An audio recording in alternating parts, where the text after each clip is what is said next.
నమస్తే. సో మనము కందుల మినిస్టర్ గురించి మాట్లాడుకుంటున్నాం. అంటే ఇప్పుడు ఈయనకి సినిమాకి సంబంధించిన మినిస్ట్రీ ఇచ్చారు. అయితే ఈయన ఇంతకు ముందు సినిమాల్లో వర్క్ చేశారు అని చెప్పేసి మనం విన్నాము. అయితే ఎవరితో చేశారు, ఎలా చేశారు, ఏ సినిమాకి వర్క్ చేశారు అనేది మనకు ఆల్రెడీ తెలిసిందే, కీచురాళ్ళు. సో ఆ కీచురాళ్ళకు సంబంధించిన డైరెక్టర్ గీతా కృష్ణ మనతో పాటు ఉన్నారు. ఆయనతో మాట్లాడదాం. నమస్తే సార్. సార్, కందుల దుర్గేష్ ఇప్పుడు మినిస్ట్రీలో ఉన్నారు. ఆయనకు సినిమాటోగ్రఫీకి సంబంధించిన శాఖ ఇచ్చారు. సో ఈ మినిస్టర్ అయితే ఎవరైతే ఉన్నారో మీ సినిమాకి ప్రొడ్యూసర్గా వర్క్ చేశారని చెప్పి తెలుస్తుంది. అంటే ఎలా సార్?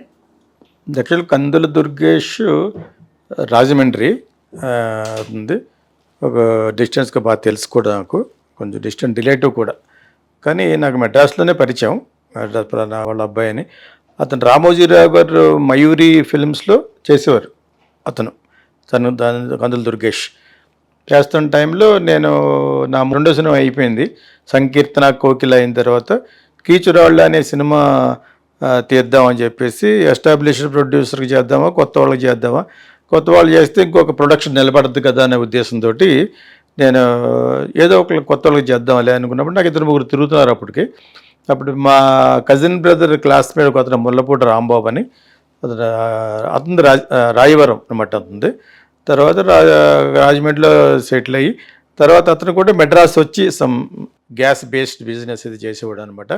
అతను కూడా నేను అతనికంటే చిన్నవాడినే, బట్ అతనికి ఒక సినిమా తీద్దామని ఉండేదన్నమాట. ఎవరినైనా కలుపుని తీస్తే బెటర్ కదా అన్నప్పుడు నేను కందుల దుర్గేష్ అప్పుడు నాకు పరిచయం అయితే, అతను మంచి మాటకారి, బాగా మాట్లాడతాడు, వాక్చాతుర్యం ఉన్న వ్యక్తి అనమాట. చాలా బాగా మాట్లాడతాడు యాక్చువల్లీ. సో దానికి కూడా ఎగ్జాంపుల్ చెప్తాను. బాగా మాట్లాడతాడని తెలిసిన తర్వాత ఏ సినిమా ఫంక్షన్లకి అతని సంబంధం లేకపోయినా కూడా అటెండ్ అవ్వమని చెప్పాను అనమాట. సో యంగ్ అండ్ ఎనర్జెటిక్ అతనికి ఈ ముల్లపూడి రాంబాబుని అటాచ్ చేశాను. వాళ్ళందరికీ పరిచయం లేదు యాక్చువల్గాను, రాజమండ్రి కానీ పరిచయం లేదు. రాంబాబుది రాజమండ్రి కాదు, యాక్చువల్గా రామచంద్రపురం పక్కన రాయవరం అనమాట.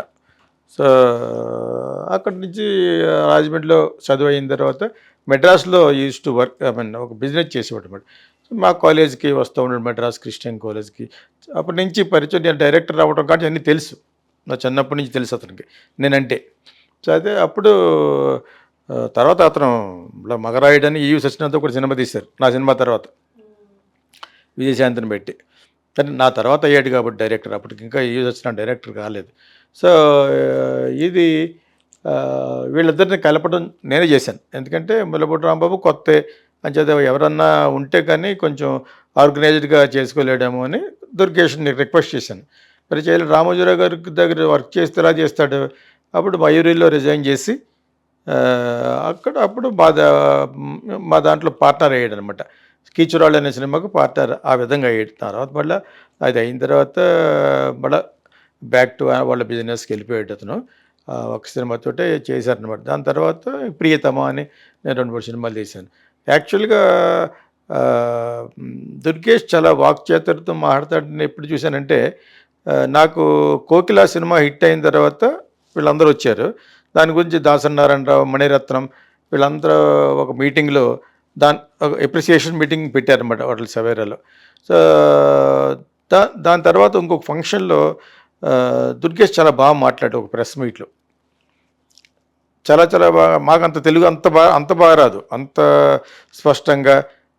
దానికి ఒక ఆర్ట్, అంటే ఇప్పుడంటే మాట్లాడతాను మామూలుగా కలువకలుగా మాట్లాడతాను, కానీ రిఫైన్డ్ తెలుగు భాష మాట్లాడుతూ సెన్సిబుల్గా మాట్లాడినట్టు అనిపించి, కోకిల ఫంక్షన్ తర్వాత మళ్ళీ కీచురాళ్ళు ఆడియో ఫంక్షన్ స్టార్ట్ అయింది కోకిలతోటి. చిరంజీవి, శ్రీదేవిని పిలిచాను. చిరంజీవికి అడిగాడు ఏంటి అనేది. అంటే ఏదో ఒక చిన్న బజ్ ఏర్పడాలి. ఆ రోజులో బజ్ అంటే ఏంటి, పత్రికల్లో రావాలి. మరి ఏమైతే సోషల్ మీడియా లేదు కదా. ఆ టైంలో చిరంజీవిని పిలిచాను. జగదేక వీరుడు అతిలోక సుందరి జరుగుతున్నప్పుడు చిరంజీవిని, రాఘవేంద్ర గారిని, శ్రీదేవి కూడా నువ్వు కూడా రమ్మని అనమాట. అప్పుడు వచ్చింది. దాని తర్వాత రాఘవేంద్ర గారు మళ్ళీ నేను ఏం మాట్లాడలేను, చిరంజీవిని హీరోయిన్లు పట్టుకెళ్ళి నువ్వు అని అంటే, నేను వాళ్ళని షూటింగ్ మధ్యలో పట్టుకెళ్ళాం ఏవిఎంలో. సో అక్కడ మాట్లాడినప్పుడు శ్రీదేవి భయపడింది మాట్లాడడానికి. నేను మాట్లాడతానని చిరంజీవి తీసుకుని బాగా మాట్లాడి తర్వాత తరంకెళ్ళ భరణి. నాకు ఈ సినిమాకి కాదు, వేరే సినిమాకి నాకు రైటర్ అతను సంకీర్తనకి. అతను కూడా జగదేక వీరుల్లో యాక్ట్ చేస్తాడు ఆ సెట్లో. తను కూడా వచ్చాడు, ఇలాగ నా రైటరే కాబట్టి. మెయిన్ టాకింగ్ అతను మాట్లాడాడు అనమాట. రైటరు, మంచి భాష ఉన్నా తెలిసినవాడు. తర్వాత చిరంజీవి గారు మాట్లాడాడు అనమాట. సో ఈ ఫంక్షన్ లాంటి ఫంక్షన్ అప్పుడు నేను బాలకృష్ణ చాలా ఫ్రెండ్స్ అని చాలాసార్లు చెప్పాను. అసిస్టెంట్ డైరెక్టర్గా ఉన్నప్పుడు జననీ జన్మభూమి చేయటం తర్వాత అతను వేరే సినిమాల షూటింగ్ కూడా ఓపెనింగ్ వెళ్తూ ఉండేవాడు. నేను మంగమ్మ రమణని రమణివాడు, నువ్వురా అక్కడ నేను షూటింగ్ వెళ్తాను బయలుదేరి కారులో వెళ్దామని తీసుకెళ్ళేవాడు అనమాట.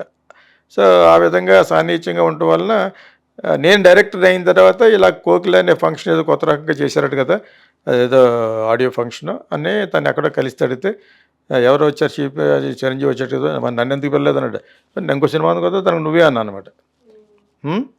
అప్పుడు ప్రీతమ అనే సినిమాకి ఆడియో ఫంక్షన్కి పిలిచినప్పుడు అక్కడ దుర్గేష్ని పిలిచాను. యాక్చువల్లీ వాళ్ళది కిచ్చిరాళ్ళు అయినా ఈ ఫంక్షన్ కూడా నువ్వే కంపేర్ చేయమని అన్నట్టు యాంకరింగ్ మాట్లాడమన్నా అనమాట. అప్పుడు నేను ఆశ్చర్యపోయాను, చాలా చాలా బాగా మాట్లాడాడు అనమాట. అంత సీన్ మాకు లేదు అప్పటికి, ఎందుకంటే అంత బాగా తెలుగు మాట్లాడే అంత సీన్ లేదు. తెలుగు సినిమా డైరెక్ట్ చేసినా కూడా మంచి బాగా వాక్చాతుర్యంతో మాట్లాడినట్టు అనిపించి అప్పుడు అన్నివాడిని అప్పటి నుంచో ఇప్పటి వరకు కూడా అదే అంటాను, నువ్వు చాలా బాగా మాట్లాడతామన్నా కూడా. ఒక ఈ ఎలక్షన్ల ముందు 1 month ముందు రాజమండ్రిలో నేను ఇక్కడ వస్తుంటే ఫ్లైట్లో కలిశాడు, తను ఇంకో ఫ్రెండ్ కలిశారు. అదే నా వీడియోల గురించి అతను వెళ్తున్న ఫ్రెండ్ ఏదో మాట్లాడుతుంటే అదే కొంచెం ఎనలిటికల్గా బాగుంటాయి అన్నలో ఏం చేస్తారని మాట్లాడి ఆ రోజు చిరంజీవి ఇంటికి అక్కడికి వెళ్తున్నారు ఏదో ఫంక్షన్కి వెళ్ళు. అంతా మరి ఒకటే పార్టీ కదా అప్పుడు, పవన్ కళ్యాణ్ పార్టీ ఉంది కదా, వెళ్దా ఎవరు ఏదో జరిగింది సమ్ ఫంక్షన్, నాగబాబుకి సంబంధించిన ఏదో ఫంక్షన్, దాని గురించి వెళ్ళారన్నమాట. అప్పుడు కలిసిన తర్వాత మళ్ళీ కలలేదు. ఎప్పుడైనా పొలిటికల్ డిస్కషన్ వచ్చేటప్పుడు మన ఛానల్లోనూ ఒక ఛానల్లో చెప్పాను, అతను యాక్చువల్గా రాజమండ్రి రూరల్ అంటే మా ఊరికి సంబంధించింది, కడియం మాధవరాయుడుపాలెం దానికి సంబంధించింది ఆ పక్కన ఉన్న ఊళ్ళకి. అది ఇతనికి వస్తుందని చెప్పేసి ఆల్రెడీ సీట్లు కూడా అనౌన్స్ చేయనికితవే ఇతన్ని హోర్డింగ్స్ అవన్నీ మా ఊరు, నేను రాజమండ్రి నుంచి హోటల్లో ఉండేవాడిని స్టార్ హోటల్లో, అక్కడి నుంచి అలా కార్లు వెళ్తున్నప్పుడు రోడ్డుకి ఇరుపక్కల హోర్డింగ్స్ ఉన్నాయి. జనరల్గా ఫీల్ అవుతాం కదా హ్యాపీగానే, మన రిలేషన్ ప్లస్ మన ప్రొడ్యూసర్ కూడా మోర్ దెన్ రిలేషన్ ఫ్రెండ్స్ మేము యాక్చువల్గాను. దూరం మా మదర్ సైడ్ కొంచెం బంధువు అనమాట. బట్ అదర్వైజ్ నాకు as a friend, as a producer, co ప్రొడ్యూసర్గా పరిచయం అనమాట. ఆ ఇరుపక్కల అది చూడడం వల్ల ఐ వాజ్ లిటిల్ థ్రిల్డ్. ఇతనికి సీట్ వస్తుందని అప్పటి వరకు తెలియదు కదా నాకు.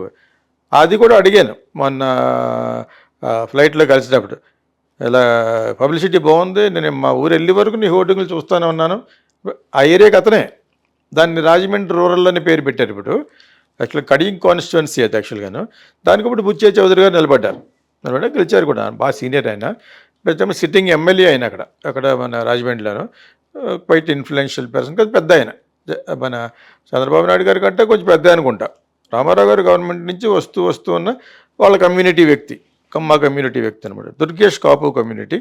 సో అతను ఈ సీట్ల పంపు విషయంలో సడన్గా బుచ్చయ్య చౌదరికి సీట్ ఇస్తారని అనుకోలేదు నేను. సీనియర్లకి ఇచ్చిన మరి ఇక మినిస్టర్లు ఎందుకు ఇవ్వలేదు అనేది వస్తుంది అనమాట. ఏదో విధంగా చంద్రబాబు నాయుడు గారి కంటే ఎక్కువ మనకు తెలియదు కానీ చాలా ఫోర్స్ చేసి తీసుకున్నాడు ఆ సీటు. అలిగి ఎవరో ఆయన పెద్ద ఆయన బుచ్చయ్య చౌదరి గారు, అది దుర్గేష్ సీట్, అది జనసేనకు సంబంధించిన సీట్ అలాట్ చేసింది.